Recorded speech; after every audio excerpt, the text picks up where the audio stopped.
everyone! Hope you're all doing well. Today we have 10 interesting facts and 5 crazy theories about the driving force behind the game. The player. Fans are still guessing who the player is. We're going to discuss a few of those guesses. If you're interested in seeing more content about the legendary game universe, consider subscribing to the channel and giving it a like. And now let's dive into some mind-blowing facts and theories.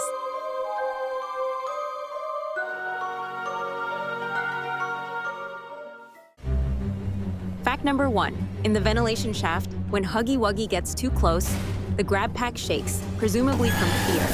This also occurs in the hidden labyrinth when Mommy Longlegs gets too close. 2. The unused Chapter 1 synopsis states, the player felt sick and stayed at home as the reason for them missing the hour of joy. It is unknown if this is still the case. 3. The coded death screens use the font bookshelf symbol 7. First inscription translates to stay. They need help. Second inscription translates to they're hurt, hungry. 4. The likelihood is that the player takes a similar appearance to the resource extraction specialists, as official storyboards shared by developers actually show the player wearing a similar costume to that of the specialists. 5. It's theorized the person talking to the player on the death screens is the prototype, as the words "get up" are used by the monster tutorial narrator in Project Playtime, who is believed to be 1006. Fact number 6 that says, during the hallucination inside Home Sweet Home, the player can see an office through a window with the message "Guilt haunts you" above the desk. It's speculated this was the player's workstation at Playtime Kid 7. The player was most likely inspired by Henry Stein from the Bendy franchise, as they both are ex-employees of a children's company who receive a letter to return. 8.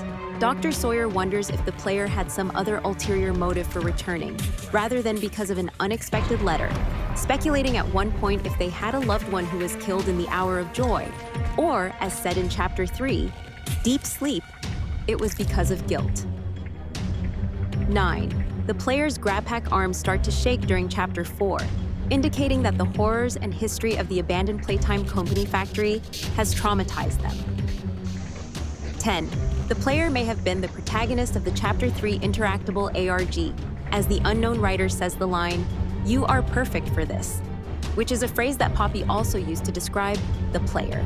I was so scared she'd put me back in that case, but you saved me. You're perfect. Too perfect to lose. I'm sorry.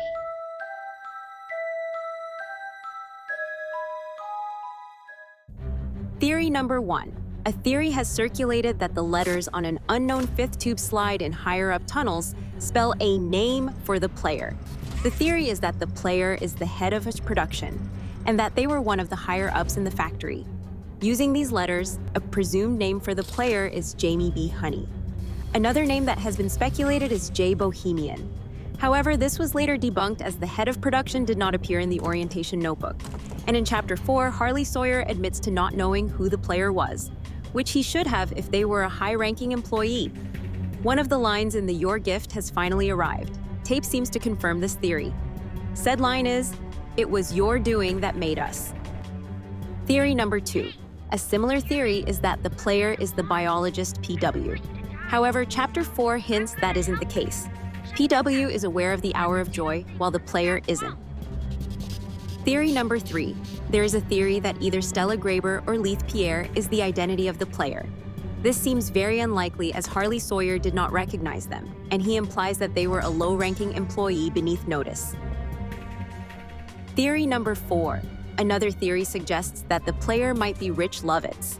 This is in part due to the fact that he openly expresses concern for the children's well-being and questions their living situation, and partly because his fate is not made clear. Instead, his experiences within the company are slowly expounded upon throughout each chapter.